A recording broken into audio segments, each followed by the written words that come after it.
Bismillahirrahmanirrahim. Bismillahirrahmanirrahim. Assalamualaikum warahmatullahi wabarakatuh. Alhamdulillahirabbil alamin. Assalatu wassalamu ala Rasulillahil karim wa ala alihi wa sahbihi ajma'in. Amma ba'd. Jamaah PT Badak Bontang yang kami hormati, alhamdulillah pada kesempatan yang berbahagia ini kami mendapatkan amanah untuk mengurai dan membahas salah satu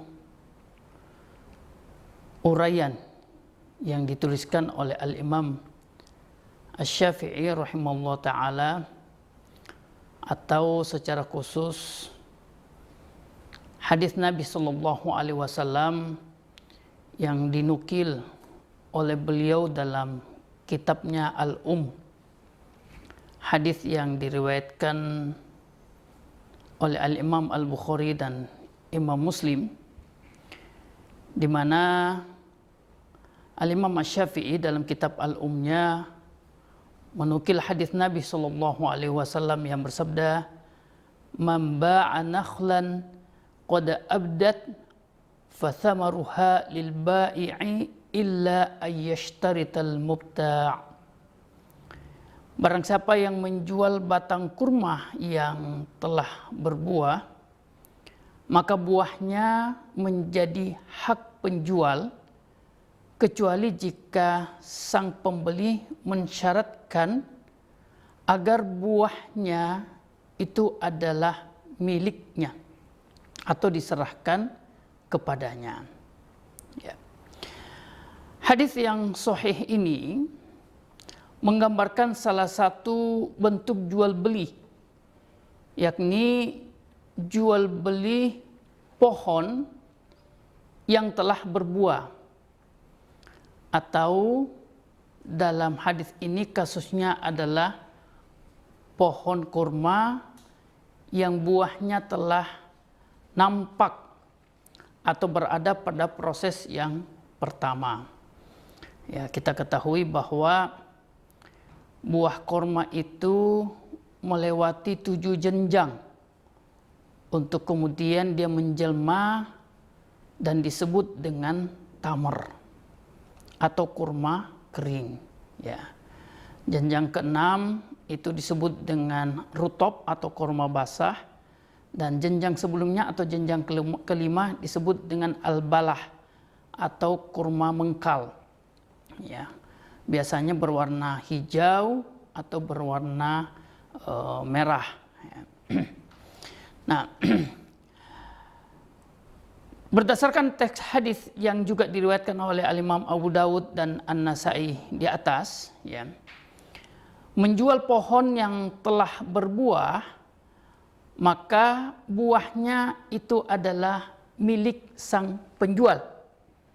Dalam arti kata, ketika seorang atau pemilik pohon kurma itu menjual pohon kurmanya, maka tidak otomatis buah dan pohonnya itu satu paket dalam akad jual beli. Ya. Seakan-akan Nabi SAW dalam hadis ini ingin mengatakan bahwa ketika pohon kurma itu dijual, lalu kemudian telah nampak, ya, telah muncul buahnya, buah kurmanya, maka buah kurma itu membutuhkan akad tersendiri. Kecuali jika sang pembeli mensyaratkan untuk membeli pohon beserta buahnya. Artinya buah kurmanya itu menjadi bagian daripada objek jual belinya, objek akadnya dari jual beli pohon kurma tersebut. Ya. Maka dalam hal ini, ya, itu ketika sang pembeli mensyaratkan, ya, dengan syarat tersebut, Nabi SAW mengatakan maka itu adalah milik sang pembeli. Jika sang penjual menyetujui daripada persyaratan sang pembeli tersebut, ya.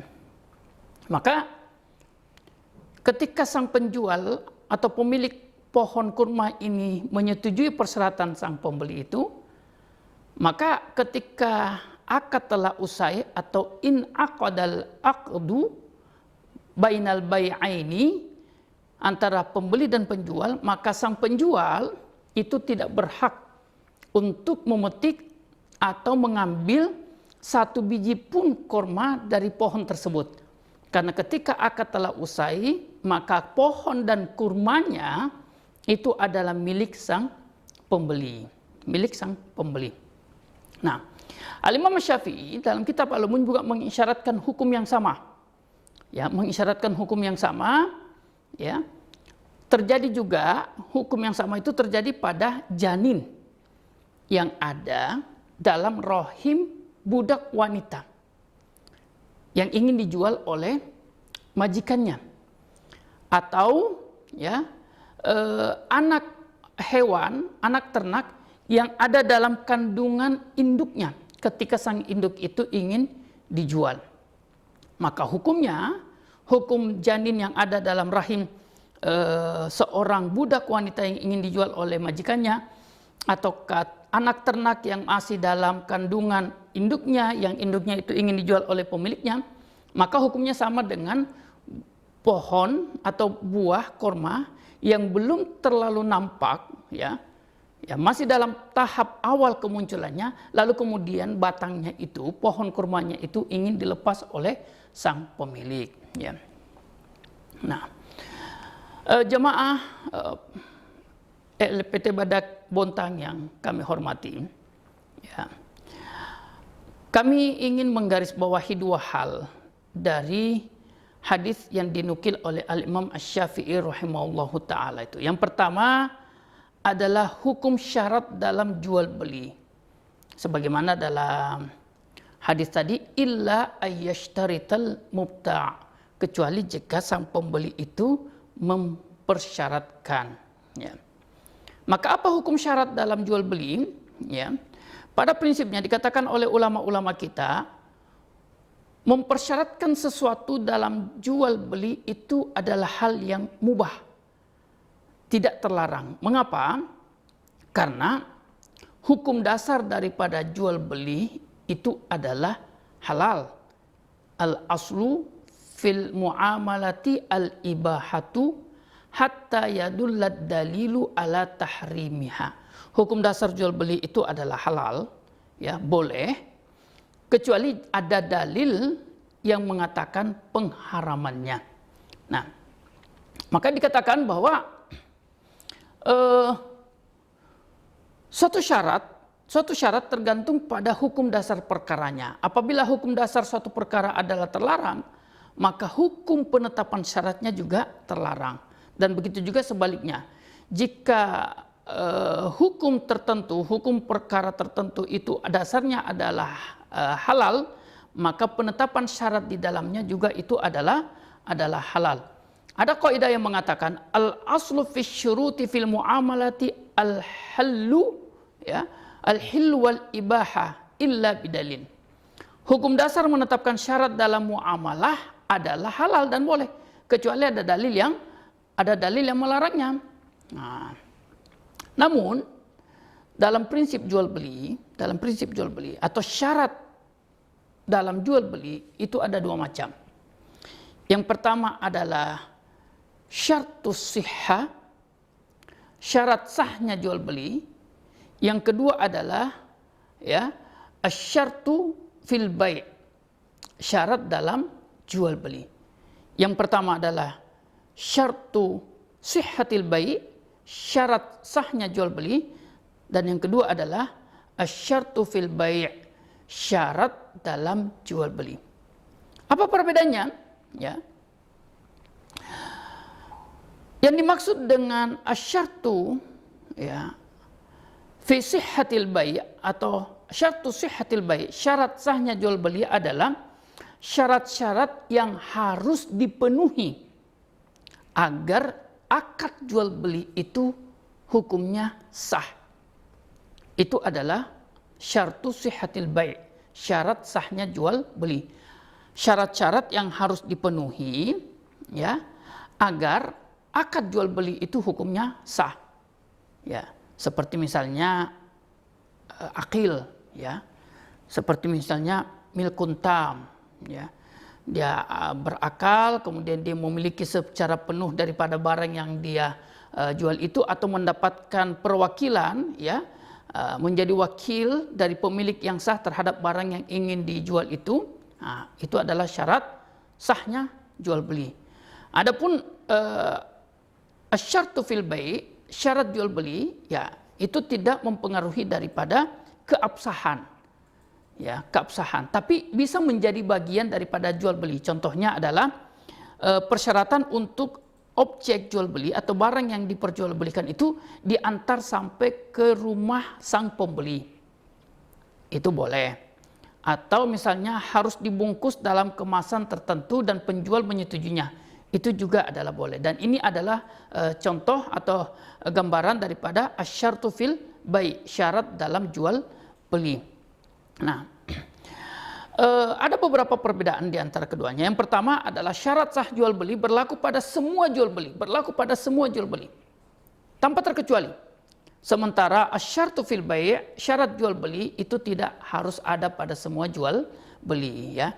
Artinya bisa berbeda-beda ya. Contohnya membeli kado, lalu kemudian sang pembeli mensyaratkan untuk dibungkus ya, maka itu boleh saja. Ya, tapi syarat ini boleh saja bisa juga tidak terdapat pada jual beli yang lain. Contohnya membeli pesawat atau membeli truk ya, atau membeli barang dalam jumlah yang besar, banyak. Ya, maka tentu saja tidak mudah untuk memperlakukan atau mempraktekkan syarat ketika membeli kado. Ya. Kemudian syarat sah itu tertentu, tidak berubah. Yang namanya akil, jual beli apapun itu tidak berubah. Yang namanya baligh dalam kondisi apapun tidak berubah. Ya, nah, berbeda dengan syarat jual beli. Syarat jual beli itu bisa berubah-ubah. Nah, ini diantara perbedaannya. Ya. Kemudian hal lain yang ingin kami tegaskan, ya, bahwa dalam hadis yang dinukil oleh Al-Imam Asy-Syafi'i juga menggambarkan adanya objek jual beli yang belum pasti kuantitas atau kualitasnya. Ya kan? Nah, digambarkan dalam hadis itu bahwa hukum menjual atau bagaimana menjual pohon kurma yang buahnya sudah nampak. Artinya baru muncul, baru tumbuh. Ya. Kurmanya itu belum jelas, belum mencapai tingkat balah. Ya, belum mencapai tingkat rutop, belum mencapai tingkat tamar atau kurma kering, belum, baru muncul. Ya. Nah, hal ini juga perlu mendapatkan pembahasan. Dalam arti kata bagaimana hukum menjual atau jual beli objek dagang, objek jual beli yang belum pasti kuantitas ataupun kualitasnya. Ya. Ya, seperti misalnya buah-buahan. Ya. Ataukah anak ternak yang ada dalam kandungan induknya. Ya.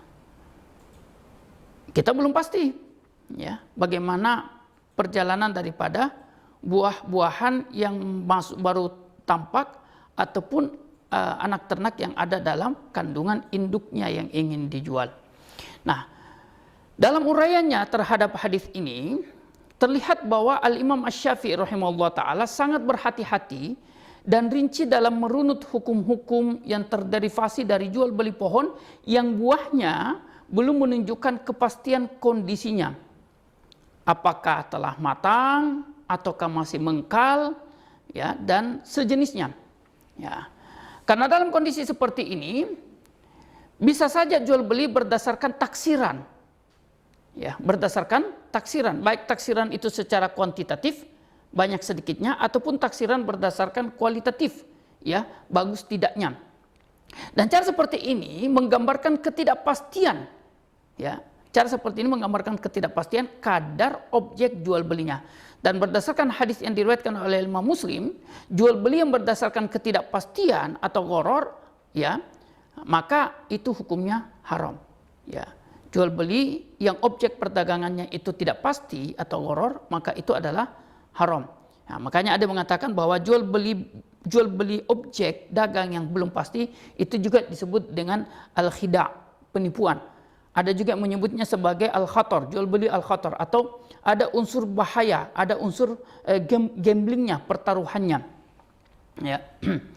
Nah, sehingga sangat beralasan jika jual beli objek perdagangan yang masih spekulatif seperti itu atau tidak pasti ini terlarang dalam agama dengan beberapa sebab. Ya. Nah, di antaranya ada unsur jahala atau pembeli dan penjual sama-sama tidak tahu bagaimana kelanjutan atau nasib objek dakwah, objek jual belinya, ya, objek jual belinya setelah akad kedua belah pihak itu usai. Ya, apakah buah yang di pohon itu tetap sehat hingga masa panennya tiba? Apakah bayi ternak yang dalam kandungan induknya akan tetap hidup hingga dilahirkan? Ini masih jahala semua, masih tidak ada yang tahu. Ya, tidak ada yang tahu. Ya, apatah lagi kita meyakini bahwa segala sesuatu itu yang belum terjadi semuanya adalah di sisi Allah. Ya, dalam surah Al-Kahfi ayat 23 sampai 24 Allah mengingatkan Nabi Muhammad SAW, ya, wala taqulanna li syai'in inni fa'ilun dzalika ghadan illa ayyasha Allah.